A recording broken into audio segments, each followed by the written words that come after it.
Paz do Senhor, meus queridos irmãos. Antes de iniciarmos a nossa lição de hoje, inscreva-se no canal, ative o sininho, curta o vídeo e compartilhe com seus amigos e irmãos da igreja. Sou o professor Antônio Belchior Silva, evangelista na Igreja Evangélica Palavra Fiel, Ministério do Jardim Brasil. A paz do Senhor, meus queridos irmãos. Hoje veremos uma importante lição que tem como título Libertos para Viver em Santidade. Lição essa de número 5, Escola Bíblica Dominical, primeiro trimestre, datada de 29 de janeiro de 2023. Texto principal: Por que não nos chamou Deus para a imundice, mas para a santificação? 1 Tessalonicenses, capítulo 4, versículo 7. Resumo da lição: e o cristão foi resgatado por um bom preço, o sangue de Cristo, para que viva em santidade até a vinda de Jesus Cristo.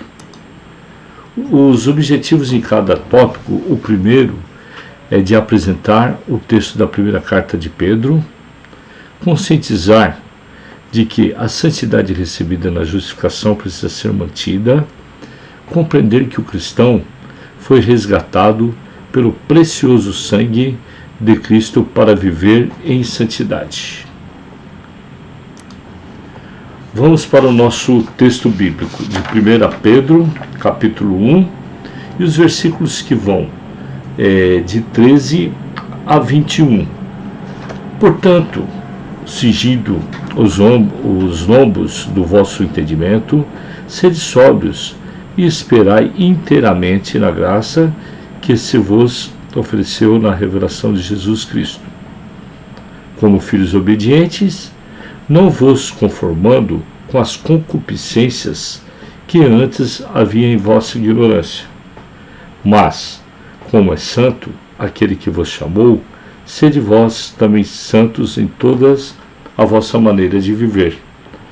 Portanto, escrito está: sede santos, porque eu sou santo. E se invocais por Pai aquele quem, sem acepção de pessoas, julga segundo a obra de cada um, andai em temor durante o tempo da vossa peregrinação, sabendo que não foi por coisas corruptíveis, como prata ou ouro, que fostes resgatados da vossa vã maneira de viver, que por tradição recebestes dos vossos pais, mas como o precioso sangue de Cristo, como de um cordeiro imaculado e incontaminado, o qual, na verdade, em todo tempo foi conhecido, ainda antes da fundação do mundo,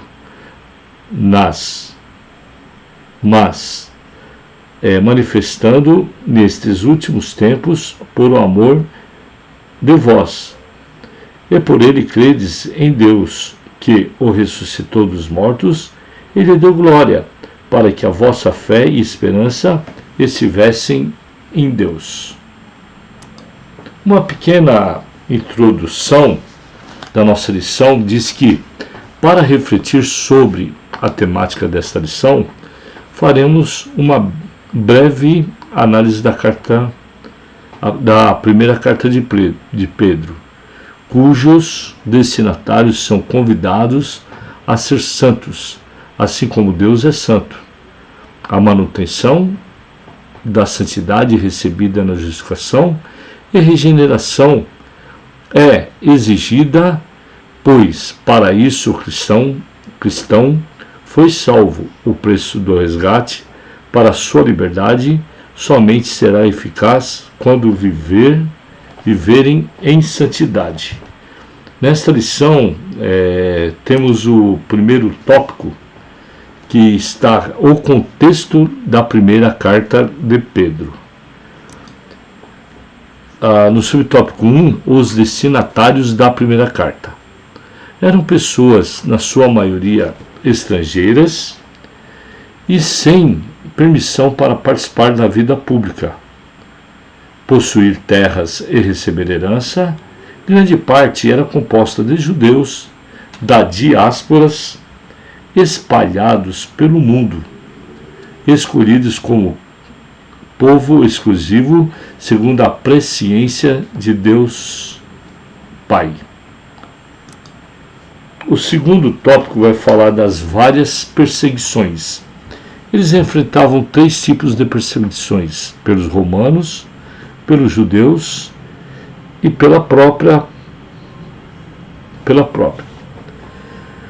Pelos romanos, que consideravam como um povo desprezível, supersticioso e pervertedor da moral e da ordem romana. Pelos judeus, que perseguiam os cristãos por motivos religiosos e políticos. Os judeus, em algumas situações, para manterem a boa relação de poder e política com os romanos, denunciavam os cristãos às autoridades romanas. E pela própria população local, quer por motivos sociais, grande maioria pobres, ou pela diferença de práticas religiosas e políticas. Um povo desprezado pela sociedade e considerado como a escória. Todavia, esse povo que Deus escolheu para ser seu povo exclusivo e santo. Já no terceiro subtópico, fala sobre o sofrimento. O problema do sofrimento é a temática central da epístola.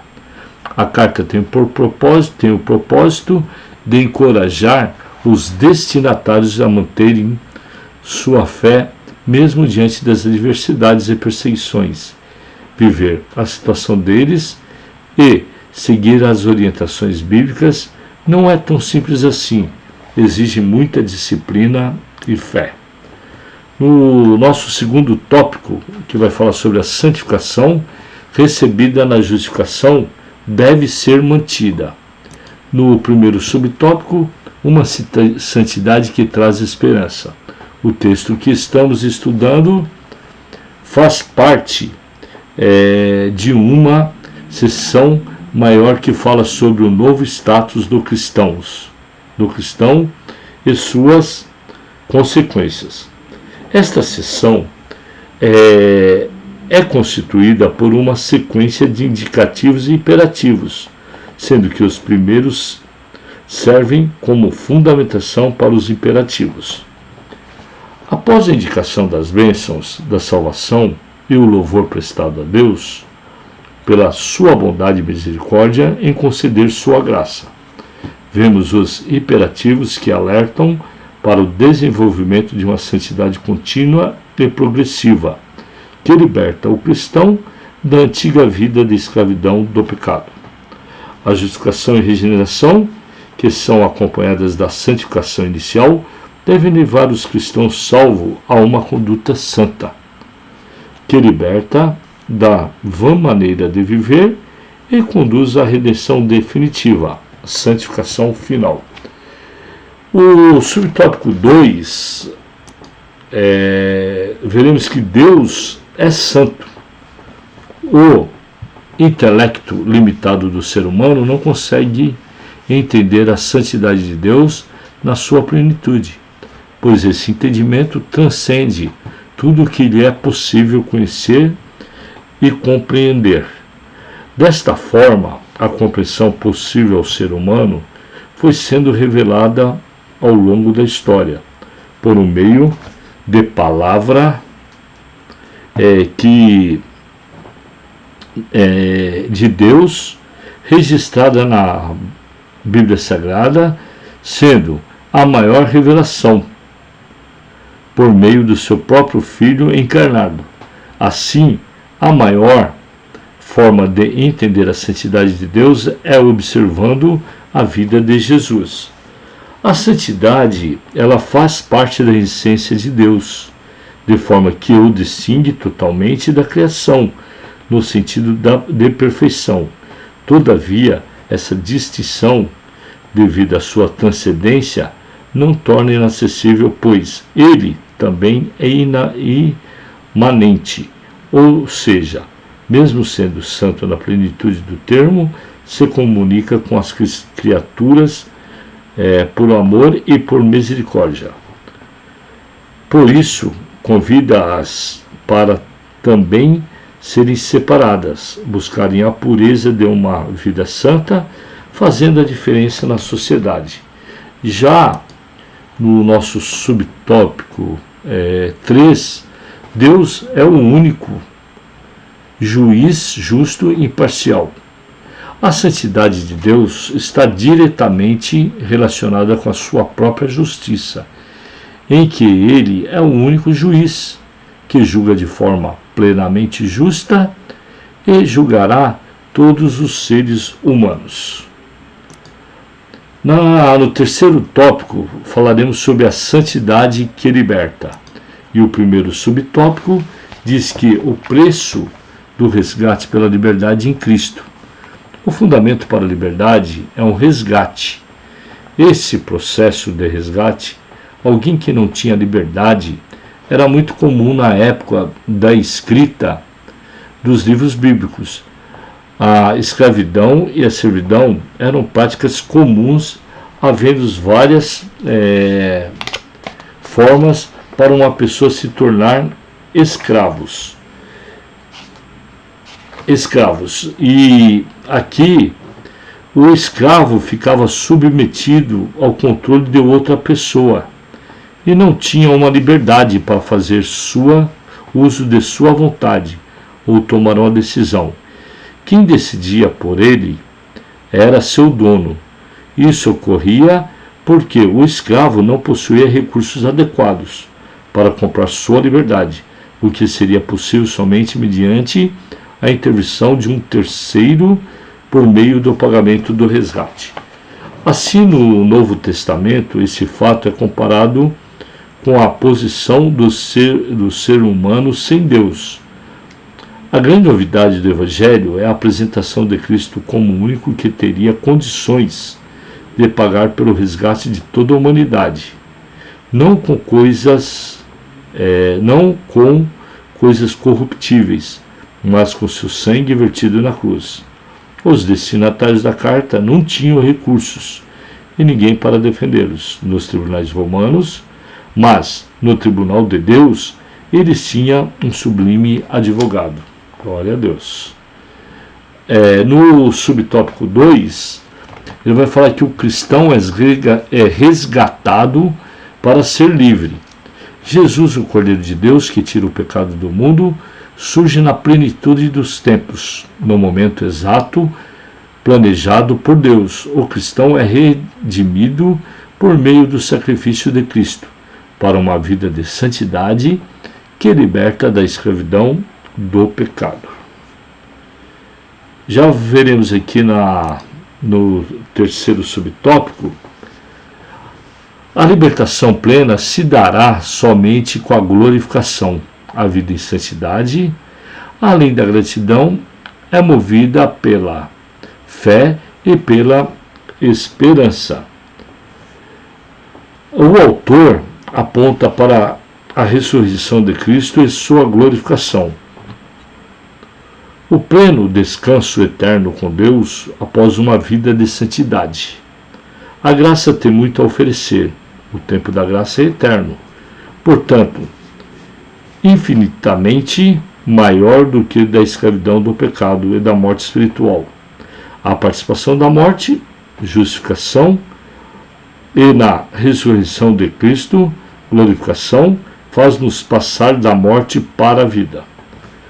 Uma vez justificado e participante do processo de santificação, o cristão já está no caminho da vida eterna com Deus.